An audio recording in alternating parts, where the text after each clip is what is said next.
Greetings VFI News supporters and anyone else watching this video. Now, as we approach the festival of Purim, we're reminded that he who keeps Israel neither slumbers nor sleeps, and you and I were born for such a time as this. With that in mind, there are escalating crises on all of Israel's borders this week, and longtime Prime Minister Benjamin Netanyahu is undergoing pressure to resign. Meanwhile, back at the ranch, there has been another barbaric massacre in Syria, and the Iranians appear to be sprinting to the bomb, although President Trump has a plan to try and head them off. All that and much more is just ahead on this week's edition of VFI News from Israel.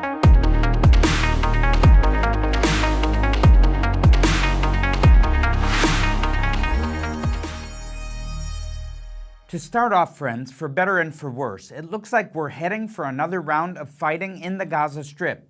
U.S. President Donald Trump met with a group of released Israeli hostages at the White House last week and emerged from that meeting very angry. He has given Hamas an ultimatum to release all the hostages, not some, all the hostages immediately or face utter destruction. He also advised the leaders of Hamas to leave the Gaza Strip now, while they have a chance. In a subsequent interview with the media, he would not rule out the possibility that American troops would be deployed to the Gaza Strip to fight alongside the IDF. Now, should this happen, it would be the first time that that's ever happened, and there's no telling what might come from that, once again, for better or for worse. In any case, the IDF has a new chief of staff, Eyal Zamir, and he's got a plan for what the next campaign in Gaza will look like. He's also got fresh stocks of weapons, ammunition, vehicles, and fuel from the United States. The factories here in Israel have also been churning out fresh stocks of Iron Dome interceptors and other tools the IDF will need if and when the fighting starts up again. Interceptors for other systems, including David Sling and Arrow 2 and 3, are also in the pipeline, and that will matter a lot if the Houthis in Yemen make good on their threat to reinstate ballistic missile attacks on Israel if and when fighting resumes in the Strip. Of course, the air defense system Israel has built over the last 20 years or so is just part of the defense against incoming rockets. Another part is sheltered spaces that Israelis run to when they hear a siren alerting them to a threat. Now, here at Vision for Israel, we've been placing bomb safety shelters in public places all over Israel for the last few years. Here now is a short video showing this and some of what we are working on here at Vision for Israel.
Welcome back. Now let's continue with the news. As I said before, it looks like we're heading for another round of fighting in the Gaza Strip.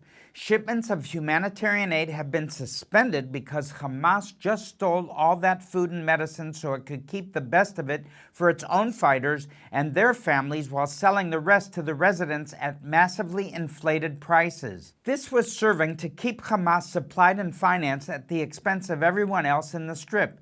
And the worst part of that is that even though the shipments have stopped, it is estimated that Hamas already has enough supplies stored away for up to 6 months.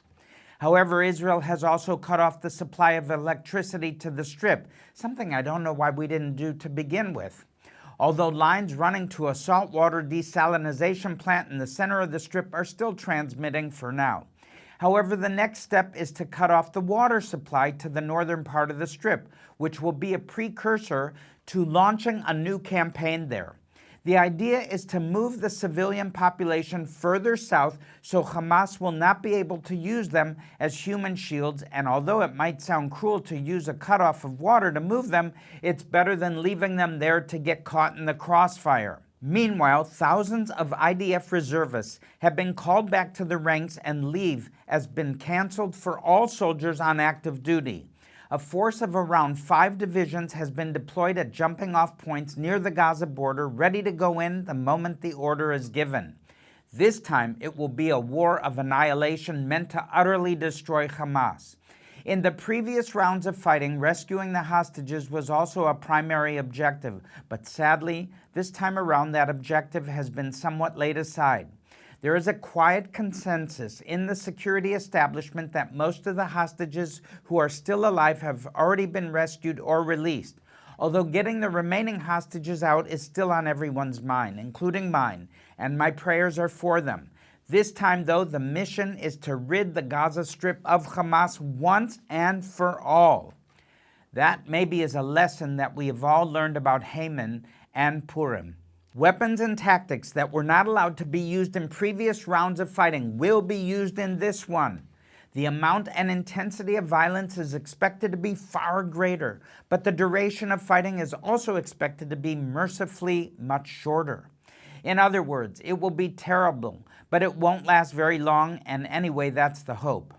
Now, there's a few different reasons to be hopeful, and one of them is that on the other side, Hamas knows what's about to come at them. There is evidence that they have planted thousands of booby traps and ambushes for the IDF troops who they know are coming. But there are also almost certainly among the ranks of the leadership who are considering the idea of taking President Trump's advice and getting out of Gaza while the getting is good. The tunnels that run underneath the Egyptian border have been mostly blocked by the IDF's deployment on the Philadelphia corridor, but there might be a few left that these guys could sneak through to escape. The ground troops, those who choose to stay and fight, have at their disposal are mostly teenagers who have joined the ranks of Hamas since the war began because they have no other job prospects. They are assessed by IDF military intelligence to be green and untrained. The remaining trained and experienced field commanders have few opportunities to prepare their new recruits, as the IDF has the entire Gaza Strip under constant remote cameras and surveillance from drones. This leaves what's left of the underground tunnel network Hamas built. Many of the tunnels were found and demolished by the IDF during the war, while those that are still intact rarely have functioning water or electricity hookups. That means being down there is dark, dry, hot, dusty, and miserable in the summertime, while being dark, cold, perhaps flooded, and definitely moldy in the wintertime. All of this leads to the hope that many of these teenagers who Hamas have recruited to try and replace the approximately 20,000 of their fighters who were killed in the previous rounds of fighting will not have what it takes to fight back very hard. Many are likely to surrender, and processing them is likely to be a serious problem for the IDF, just as processing all the Iraqi soldiers who surrendered to Allied forces was a problem in the first Gulf War back in 1991. Or maybe all of this will be avoided because Hamas decides at the last minute to take President Trump's advice, hand over all the remaining hostages, and surrender their position in the Gaza Strip. Even if they do, though, Hamas still has a presence in several other countries, including Turkey, Lebanon, Syria, and of course they also have thousands of supporters in Judea and Samaria. That is where we'll go now, to tell you the latest news about the operation called Iron Walls. That is the name given to the security operation involving the IDF, Shin Bet, and border police who are operating in tandem to push back an attempt by Iran's Islamic Revolutionary Guard Corps to arm, train, and finance terrorist groups and criminal gangs in these areas. The Palestinian Authority has largely lost control in the cities of Jenin and Tulkarm, leaving Israel to try and re-establish control and push out the Iranian proxy groups. Is the PLO still in power? I don't know how they are. Well, it's hard, dangerous work, but it's made a bit easier by the fact that because so much media attention is focused elsewhere, the Israeli forces are able to do what they need to do without too much interference from clueless Western peace activists who often try and interfere. Now, on that note, I can't fail to mention the Oscar win last week for the quote-unquote documentary film, quote, No Other Land, unquote, which presents a completely one-sided narrative about conditions in Judea and Samaria. It's disappointing, but not terribly surprising, that such a film would be honored by the Academy of Motion Pictures. I haven't watched the Oscars in many years, and this kind of thing is why. Besides that, there have been more earthquakes around Los Angeles. I wonder why. Well, the ratings for this annual event are very low, and one has to wonder why they even still bothered to broadcast it. That's all I will say about this topic, because that's all it deserves in my humble opinion. Now, moving on to the news about Israel's longtime Prime Minister Benjamin Netanyahu. Bibi has been the Prime Minister for so long. There are people who recently became eligible to vote for him who had not even yet been born when he first served in that office. Many of us older folks can briefly even remember what the world was like before Bibi. And I hate to say it, but I think we're all going to have a hard time adjusting to all the changes that will come after he departs from the scene. With all that having been said, a poll published this week by the Israel Democracy Institute showed that a majority of Israeli voters think Netanyahu should resign following the publication of a report by the Shin Bet about the failures that led up to the October 7th massacre. I'm not entirely sure I agree with that, but I must say I'm not impressed with the way Netanyahu tried to force Shin Bet chief Ronen Bar to resign in a transparent attempt to throw him to the wolves and save his own political skin. Bar refused to resign, and now there is yet another stain on Netanyahu's legacy and yet another former political ally of his who dislikes him very much. While that was going on, Netanyahu's trial for corruption also continued this week, with Netanyahu being called to testify for several hours. He seemed to be visibly irritated and even bored during much of this testimony, and he is frequently called away on urgent matters of state business during these sessions, which should come as no surprise to anyone. The entire thing is really crazy if you ask me, but as I mentioned before, Bibi has made a lot of enemies over his long political career, and there's no way they're going to cut him any slack even in the middle of a war. To make a brief comment, really brief, it would probably be the best thing for this country if the Netanyahu era would finally end with his exit from the political scene. However, at the same time, I have a feeling that we will all miss him when he's gone, including those who want him gone the most. He is at one and the same time the greatest asset this country has, and also one of the biggest problems.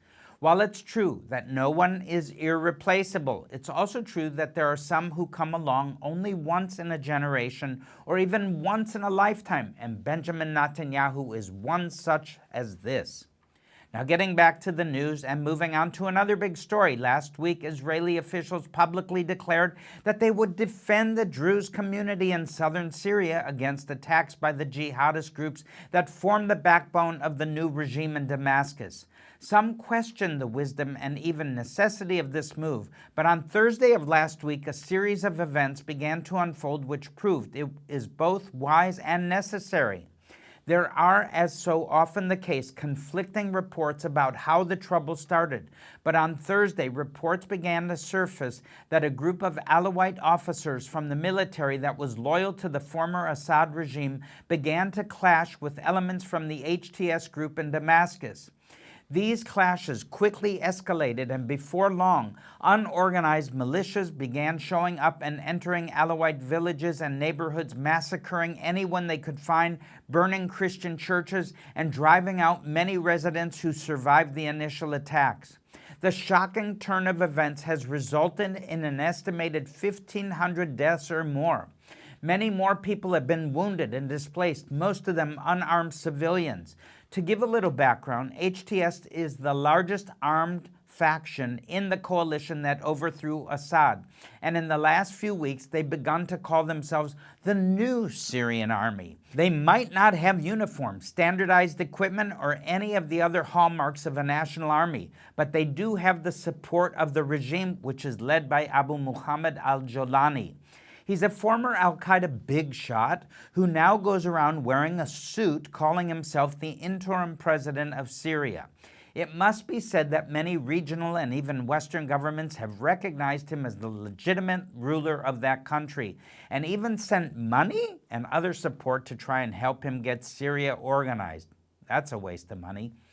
To his credit, however, maybe not so sincere, al-Jolani has condemned the violence against Alawite and Christian villages and has vowed to hold those who participated in the atrocities accountable. However, the way I see it, there are two possibilities here. The first is that he is an unreformed jihadist who is just saying what he knows Western audiences want to hear, so they'll continue supporting him, but he has no real intention of following through and hopes this will soon be forgotten. The second possibility is that he sincerely wants to try and put his jihadist ways behind him and rebuild Syria to be a safe, stable, and secure home for all its citizens, but he simply can't control his own guys. In either case, we're likely to see more sectarian violence in Syria, and at the very least, the IDF will need to stay in the buffer zone south of Damascus for a very long time. Now, in the last few days, there have been media reports that they are still finding, that is the IDF, capturing or demolishing stockpiles of weapons and ammunition left behind by the Assad regime forces and running covert operations even north to do all kinds of things. I don't know what. This has been the routine in Lebanon for decades, and now it's becoming the new normal in Syria as well. Now, as I mentioned before, Israel has already committed to protecting the Druze communities in the region south of Damascus, and there are already efforts being made to bolster these communities. Humanitarian aid has been sent to them, and Defense Minister Israel Katz has even said that they'll be allowed to come into the Israeli section of the Golan Heights to work. There have long been covert lines of communication between the leadership of Syrian and Israeli Druze communities, and now the Syrian Druze are openly saying they'd prefer to be under Israeli protection rather than being part of the new Syria.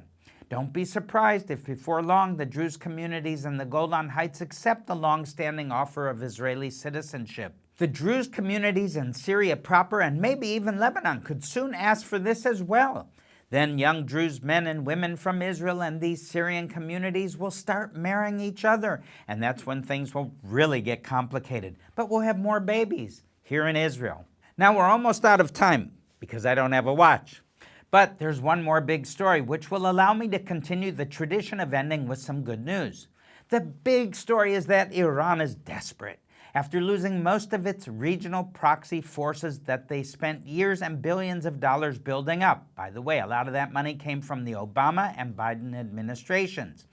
And they are now making a sprint for nuclear weapons. President Trump has an idea to try and come to a deal with the Ayatollah regime, and it involves recruiting Russian President Vladimir Putin to act as an intermediary. This is really bizarre to me, as Russia and Iran are allies, and both are engaged in active combat with American allies.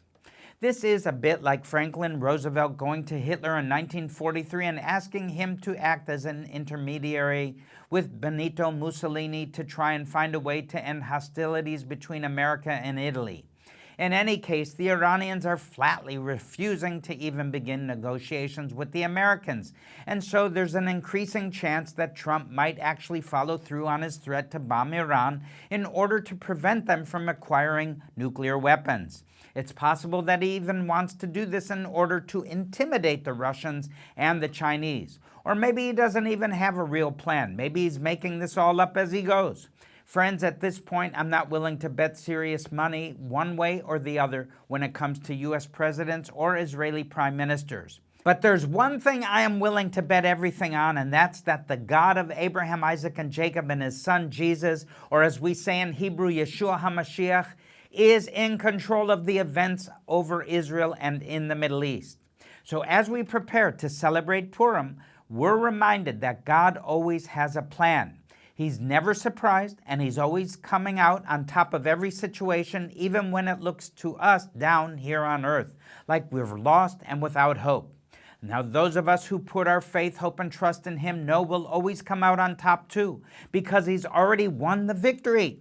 That's good news, friends, and I hope it blesses you to hear it. Until next week, I'm Barry Siegel. Chag Sameach, Happy Purim, and this has been another edition of VFI News from Israel.